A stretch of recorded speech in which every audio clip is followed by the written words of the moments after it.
welcome in the online classes of biology.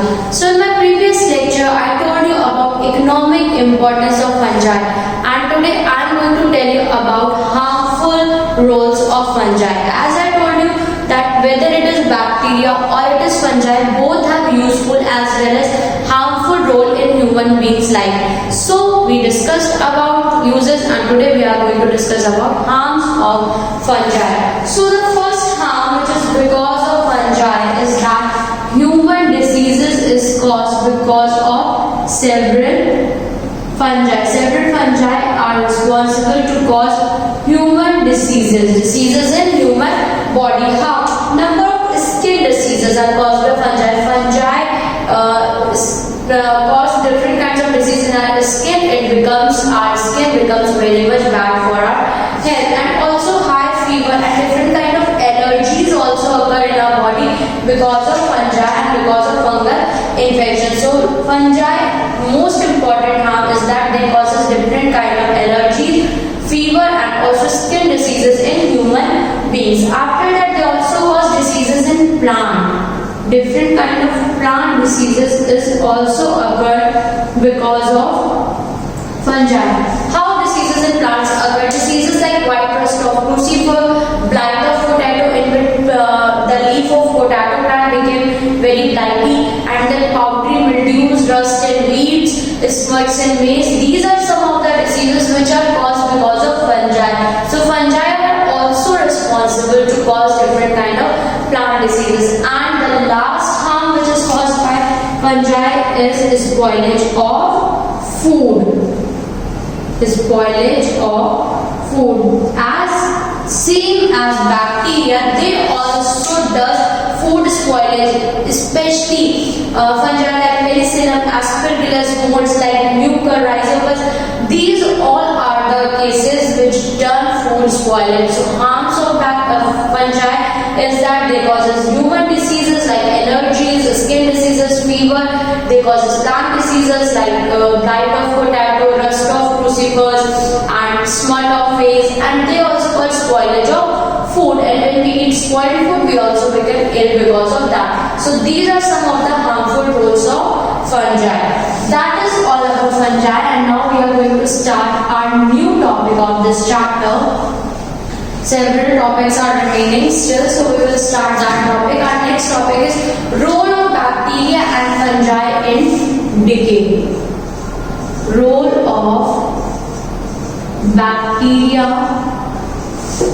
and fungi in decay.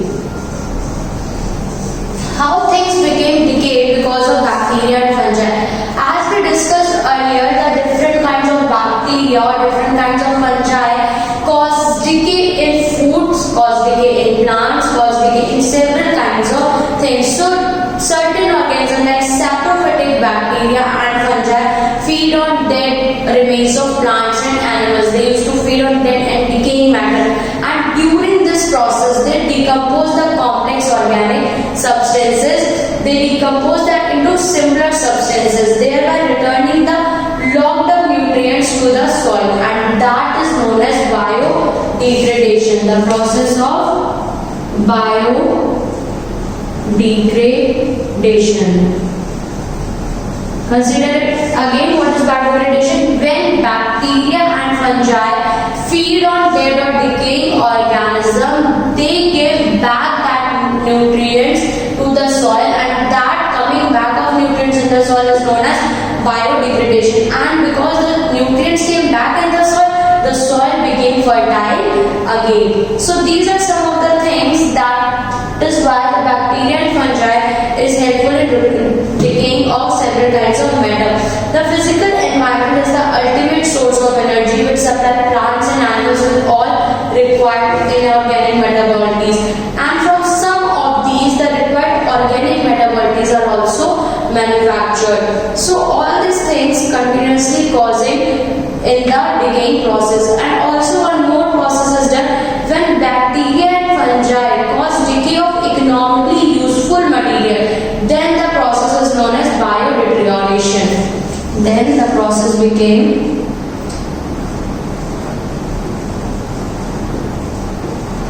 different, and it came as biodeterioration. That means they cause harm, but when they cause harm, they produce economically important product. So these are some of the role of bacteria and fungi in decay of things.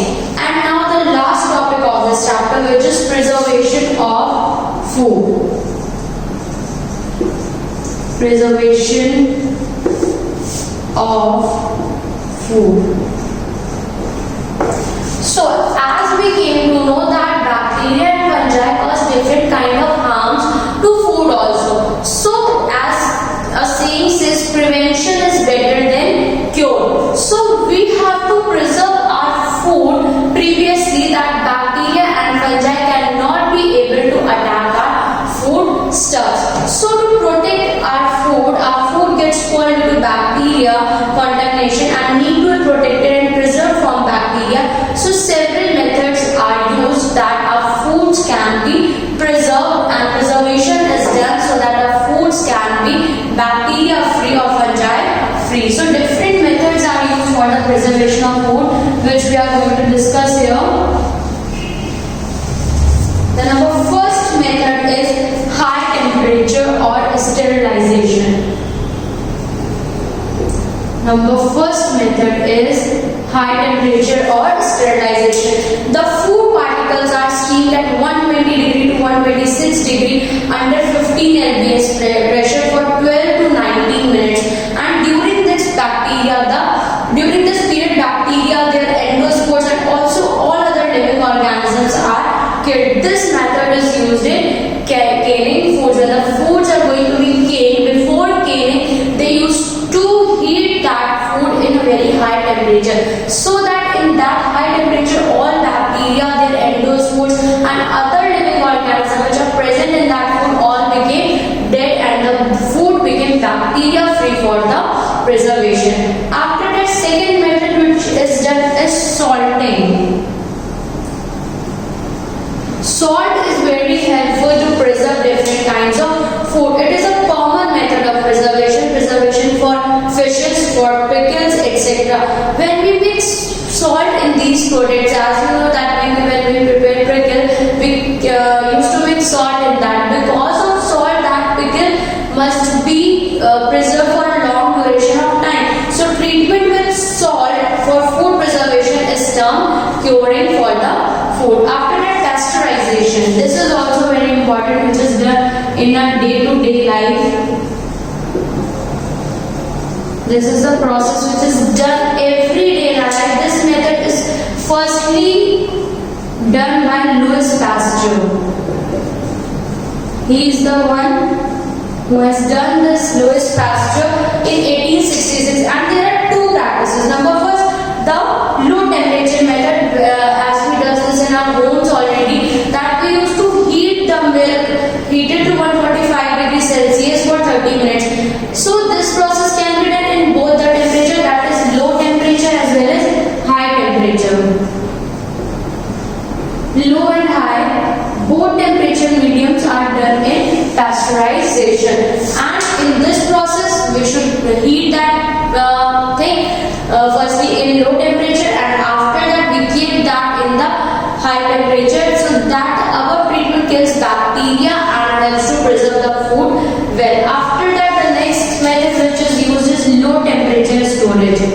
As we done this method at home also, that we keep our things in the refrigerator so that our things can be kept preserved. Similarly, the food substances can be refrigerated and freezer, remain unspoiled for the long duration of time. Other than that, in a very big scale, the houses are also used where the temperature is very low, and that cold storage houses are used, and that cold storage is the best example that food can be preserved for a very long time in low temperature storage place.